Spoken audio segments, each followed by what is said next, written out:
Here we are. Here we are. Welcome to everybody who's joining me live. You're here with Kylie Pax, Australia's emotional eating coach, and I'm here to empower you, as you know, to take control of your relationship with food. Rein that thing in, girl. Create a body and a life that you love more than chocolate muffins, because you get to do it all on your terms. If you're joining me here live, throw me that emoji in the comments box. Let me know that you're here. And to all my replay watchers, sending you so much chocolate-coated love, as I do every single day. Thank you very, very much for everybody who's dropping on live here. Facebook's telling me it's building me an audience. And while it's doing that, I've left my green tea in the other room. Green tea. How could I be so irresponsible to leave my green tea in the other room? But I wanted to talk to you today. We're going to have a very, it's a bit of a reality check today. I'm probably going to rain on your parade. Hey, how you going, Althea? It's so great to see you here. Thank you so much. So I want to talk to you today, and this is like, normally you see me doing the Peggy, how you going, Peg? Today we're doing a bit of a reality check, because normally it's a very like rah message. You can do it. Believe in yourself. It's fantastic. But I want to tell you some truth today. Truth. We're going to tell you some truth. And how you going? Thank you so much for joining us. So this is the facts. I want to talk about the fact, what if you never make it? What if you never make it to the dream that you've set for yourself? Now, you know me, Australia's emotional eating coach, and we relate this to food. What if you never, ever end up where it is that you want to go? You're thinking, well, this is where I am now. I'm in this body that I'm not really comfortable in, and I've been trying to lose the weight, and I'm doing everything right. I'm counting my calories, and I'm watching what I eat. And you hear me talk about this all the time. If counting calories worked, we would all just have a little science lab in our body. It would be very easy, right? Losing weight has nothing to do with calories. You're not a science lab. Your metabolism doesn't run like that. It runs emotionally. We run. We run. Do you want to rerun? We run emotionally. We're spiritual, we're emotional, we're physical, right? There are so many components to us. It's not as simple as, here's my mathematical calculation. Now it should work, right? I'm asking you though, on a different side, because that was just a bit of a side note. You want to talk to me about calories, we'll talk about it all day long. So it's so 70s. I'm still shocked that people count calories, to be honest. Like, we're not living in the 1970s. Come on. Counting calories is so, like I say, so circa 1970. There's much more. We have developed and refined so much more in the last, in all the last 30 years. It's since when the calorie counting was really hot, and different methods have taken over at different times. But I'm still shocked at the number of women that count their calories and just go, well, I've eaten this many calories. And I'm just like, are you for real? Losing weight has zero to do with calories and everything to do with how you are emotionally attached to your food. Because you can count your calories all day long. If you're eating food that doesn't work for your body, if you're eating food that is like upsetting you in any way and upsetting your digestion, it's got nothing to do with calories. If you're eating food that you feel restricted on a calorie controlled diet, then you end up binging down the track. Then your calorie count's working real good for you then, isn't it? How you like it now?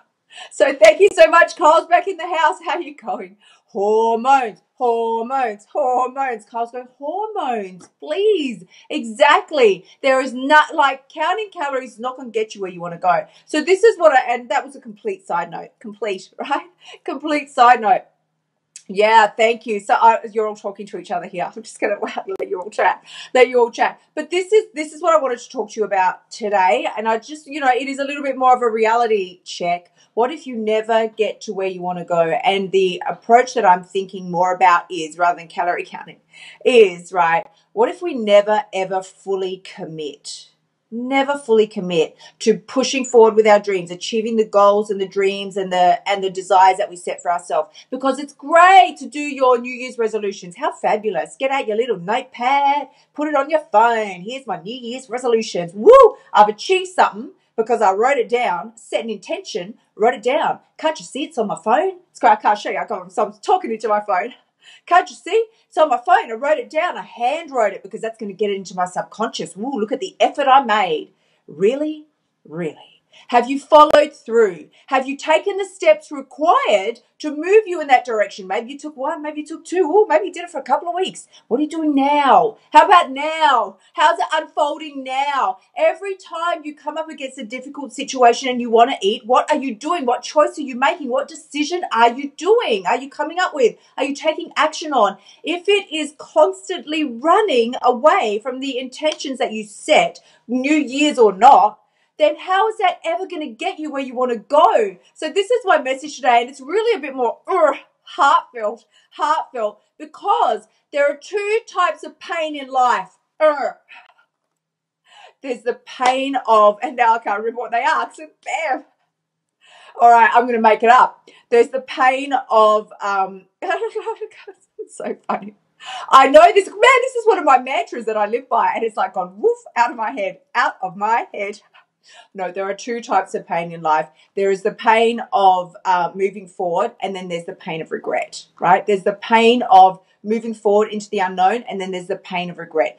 Either way, you're going to feel discomfort. It's only that one of them is going to be eternally uncomfortable, and one of them is only uncomfortable for a short period of time, like this, right? On the timeline of your life is spreading out like this. If you are progressing towards your goals, yeah, you're going to come up against times that are uncomfortable, challenges, experiences, being around new people, things you don't understand, new food situations that are challenging for you and difficult because you're used to stuffing your face with, mega-sized bags of chips and pizza and donuts and cake, cookies, pizza, ice cream, right? Say no to that. Eventually, it's not going to feel good. If that's your usual standard soundbite response, right? This is what I do. I feel uncomfortable. I'm going to have a stressful day. I eat chocolate. And now you're deciding not to do that. I'm not going to proceed in that direction anymore because it's not helping me achieve the goals that I've set for myself. It's lowering my standards, not raising them, right? That is not going to feel good initially. But in the long term, how much, oh my God, how incredible is it going to feel down the track? Just one time, can I just give you to all my emotional eaters out there, can I just please, from my heart to yours, you only have to say no to the chocolate once to know that you can actually do it. Because we so often don't, because it's so, and I'll be real with you, I'll be real freaking real, right? Because I know this pain. To my emotional eating brothers and sisters out there, all right, and whether you consider yourself an emotional eater or not, basically if you're turning to food rather than dealing with whatever is going on, you've eaten from an emotional state. If you have eaten any time in your life when you are not hungry, but for any other emotion apart from hunger, you've eaten emotionally, right? So don't think it's some wild and wacky technical term like, ooh, I have this thing here. It's just emotional eating. What it means is you have eaten from an emotional need, not a physical need. So we all do it. We all do it. It's just that some of us do it to the extreme every day, right? All day, every day. You hear me say? Some of us do it a lot. And at that point, then it affects your self-esteem, your weight. And then it affects everything else in your life. Because once your self-esteem goes from here to here, and because your weight has gone from, what you feel good about to like up here, and you no longer feel good, then everything else in your life is affected, everything. And if at some point, if you don't step up and go, all right, I know this isn't going to feel like I'm skipping on a rainbow of M&Ms and jelly beans, but I'm going to do it anyway. Thank you so much for the love hearts. You only have to do it once. One time. If you can say no to the chocolate one time, I swear, you might think she's talking nonsense. I'm just saying do it. You will feel empowered like you've just won an Olympic medal. I swear to you. It's true. If it's a real challenge for you, you only have to do it once to know that you can do it. Because before that, it's just the horror of the unknown. I can't even, that's just not possible for me. Where you literally feel like you are out of control and you cannot say no. It's like there is a robot programming your brain. I used to say I felt like chocolate had a Wi-Fi connection to my brain. I would be in bed, people, in bed, and my mind would go ding. Oh, it was like midnight, and my brain would go, you need to go get some chocolate from the cupboard. And I was like, Oh, no, no. And it would say, yeah, because you're going to start your new fancy plan tomorrow and there's going to be no more chocolate. You better finish off all that chocolate now so that it won't be there to tempt you tomorrow, so that it won't mess things up for you tomorrow, and so you can get all the pleasure now. Do yourself a favor. Eat it now. Yeah, I'm doing myself a favor. Better get up and get it. And I would drag my butt out of bed, go get the chocolate, come all the way back. I did not want it. I was so sleepy. I wanted to go to sleep, right? That's what I wanted. But I would sit there, yam, yam, yam, eat the chocolate, tired, exhausted, until I felt sick. I wouldn't throw it out. Woo, that was a waste of money. No, I'd rather eat it, make myself sick, wear it on my body, right, as excess weight, wear it on my body so I could walk around and then look at myself in the mirror and go, oh man, I've gained so much weight. Well, at least I didn't waste money. Pause of silence for the shock, the things that we do to ourselves. Seriously. So as a side note, I just want to say to you, you only need to say no to these foods once, right? To know that you can, to feel that kind of power. You have the power. You have what it takes. You hear me say it all the time. Of course you do. The food doesn't have any spiritual or emotional or physical life. It's just food. It's just food. Yet we treat it like our overlord and we must obey. We must. Food says, eat me. We're like, no problemo. I must. You feel like you must. And you can literally be in like a physical pain. You can feel a physical pain, like such a tug and a pull. Like, I have to do it. I have to. And when you reach that point, you now feel so disempowered and weak and pathetic that you just say, I can't even believe, I don't even know I'm alive. What a pathetic waste of human space on the planet. Who cannot say no to chocolate? Who feels like they have to get up? You say you're watching TV. This is how it used to be for me. Do you think I'm not making this stuff up in my head? I'm telling you my real life experiences. I used to be there on the couch. I've already eaten a ton of crap food. But I would know there was still more in the cupboard. And it would just call me, Kylie. I swear to you, it was like so seductive. You've heard me say this before. It would start with, Kylie, come eat me. And I'd be like, chill, dude. No. I've had way too much already. And then it would right?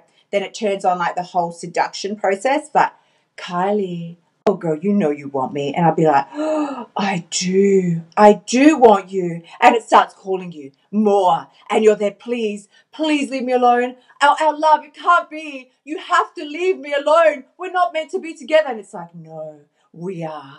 We are meant to be together. I'm like, I know. And I would get up from the couch, go to the pantry, get out all the chocolate, all the ice cream. Oh, because I would go for it at that stage. I would go for it. It wasn't like, let me have a little piece of chocolate.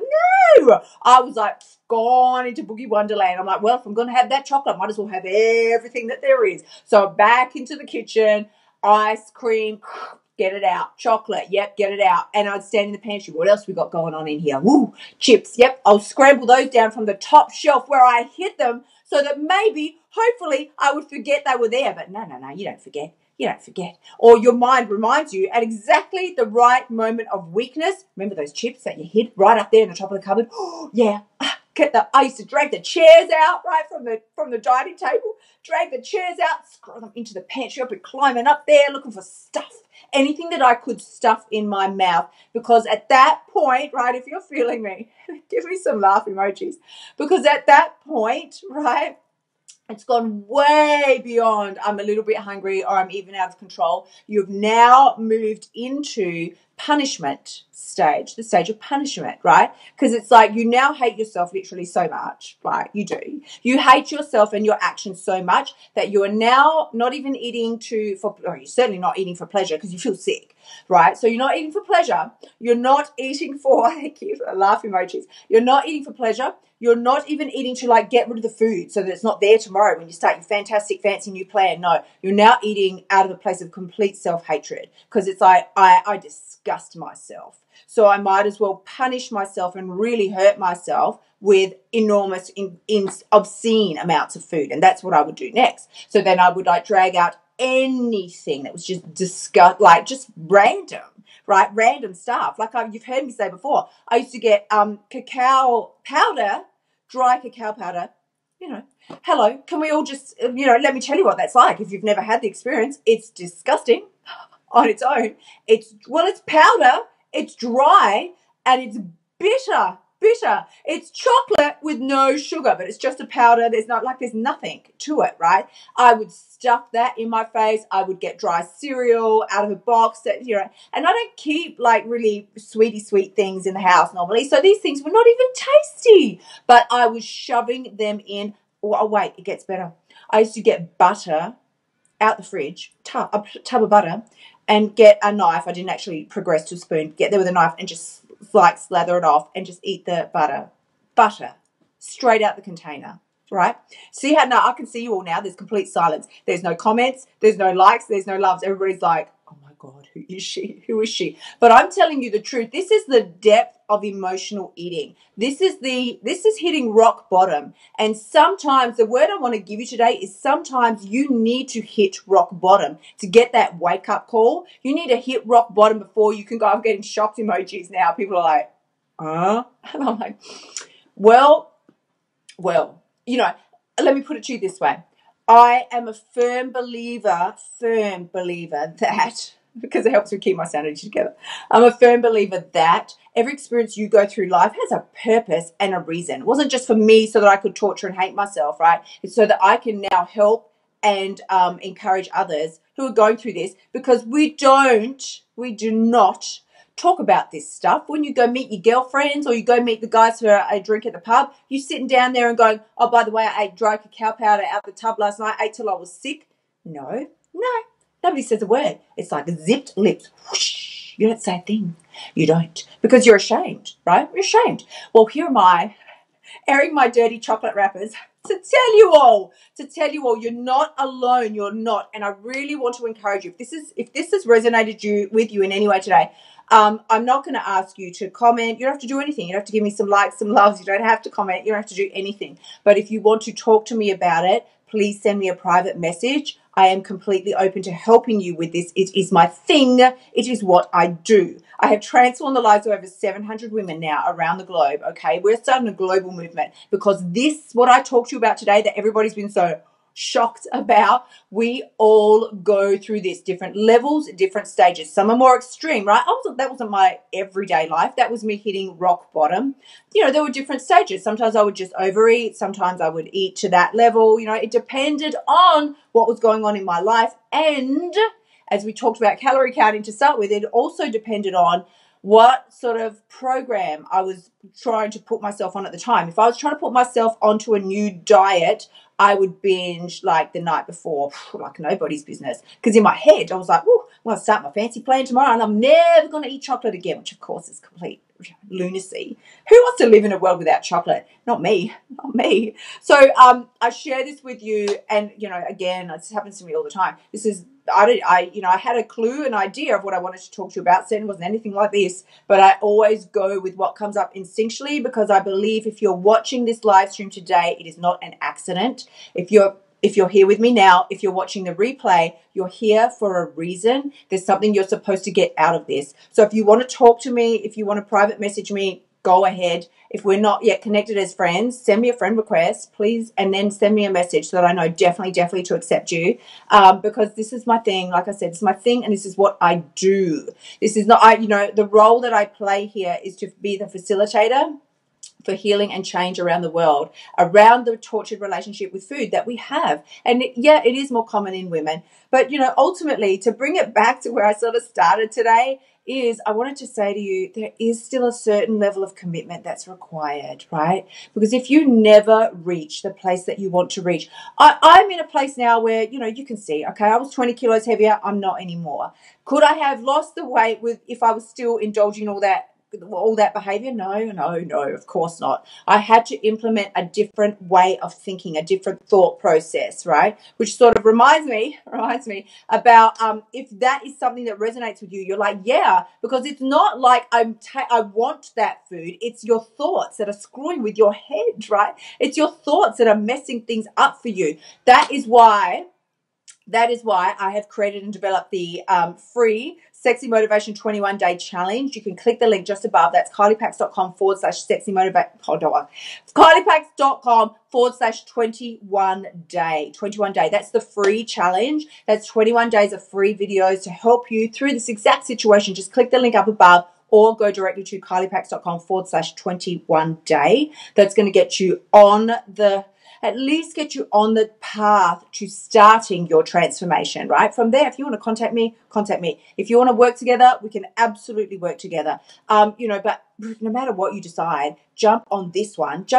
It's entirely free. kyliepax.com/21 day. So the other thing that I really wanted to share with you today, I'm just going to, thank you so much. Althea says so real. Yeah, well, it is, because there's a lot of people out there online.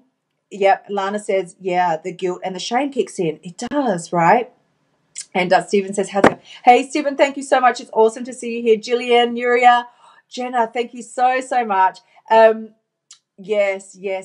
Thank you. Great live. Thank you, Lana. Thank you so much. There's a lot of people, because I tune into other people's live streams occasionally. I see what's going on. I have my certain people that I'll follow that I really, really enjoy their live streams, and I know they're always good value. Sometimes I'll check out what other people are doing, and you can always get the vibe, right? So what I would say to you is trust your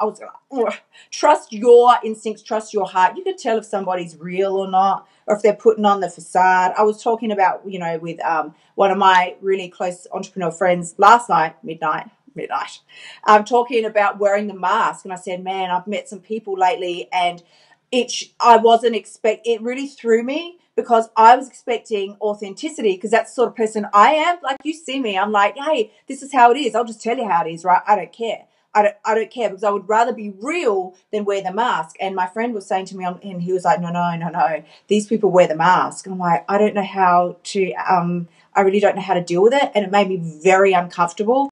And not even eventually, it took me all of about 3.2 seconds to decide, well, you can all wear your masks. I'm going to be real, and I'm going to be me. If you don't like me, that's okay. It's not a reflection on my awesomeness. That's a reflection on you and your fears, right? It's got nothing to do with me. I'm going to wear my mask. You can all wear your mask. I'm going to be real, and I'm going to be authentic, because I want to be comfortable in myself and in my body and in my headspace, right? I don't want, because I did it my whole life. I would be me behind the scenes, and probably not even then, because I felt that me wasn't acceptable, but to a degree. And then when I would go out in public or be around other people, I would immediately have the pressure of sussing out, what is it that I think they want to see? What do I think they want to hear? What do I think they need me to say? And I would put on that mask, which inevitably you end up looking like a fool and weak and a little pathetic, to be honest. I would rather stand up and be real and go, well, this is who I am. This is what I stand for. This is how I roll. These are my beliefs. You don't like it? Okay, that's okay. That just means you're not for me and I'm not for you, and that makes more space in my life for someone that is for me and I am for them. Do you know what I mean? And you can relate that to friends, family members, whatever. It doesn't need to be a bitter thing. Relationships. Yeah, it doesn't need to be a bitter thing. Sometimes relationships, friendships, family relationships, they run their course, and then that's okay, because they change and you change. You change and they change. We're not stagnant. We're not supposed to be. So as we grow and change, our relationships with people alter, grow, and change, and we're not always going to gel. So it's all right to release people and let them go, or meet people for the first time and just go, I don't think there was a real connection there, maybe not a genuine one. It's what I've been finding the last few days, as I've been meeting some new people and moving in some different circles. I'm like, because it made me a little uncomfortable. I was like, wow, I'm really not used to this. I'm really not. A lot of my online entrepreneurs are very genuine. Well, I've not met any yet that are not genuine and real. And meeting these new different people that I'm meeting physically here, I'm kind of like, this is very different. And eventually it took me, like I said, about 3.2 seconds to decide, well, you can all do your thing and I'm going to do mine. I'm going to be real and I'm going to be authentic and I'm going to honor me, right? So that's the message I want to leave you with today. So again, thank you so much to everybody who has joined me here live, and to all the replay watchers. I'm sending you so much chocolate-coated love. So the final word that I want to share with you today is, please do go ahead, like, love, and share. If this live stream has helped you in any capacity, please do go ahead, step into your power, share it out. As you give yourself permission to own and be all of you and step into your power, you give somebody else permission to do the same thing. And finally, I've got a new little quote for you today, a new one. I actually wrote it down because I just came up with it this morning. Is that today is the day. Today is the day to make a new choice, right? Today's the day to make a new choice. Decide that you're worth it and take action. I am sending you all so much love. I will catch you tomorrow, sexy people. Until then, be authentic. Bye for now.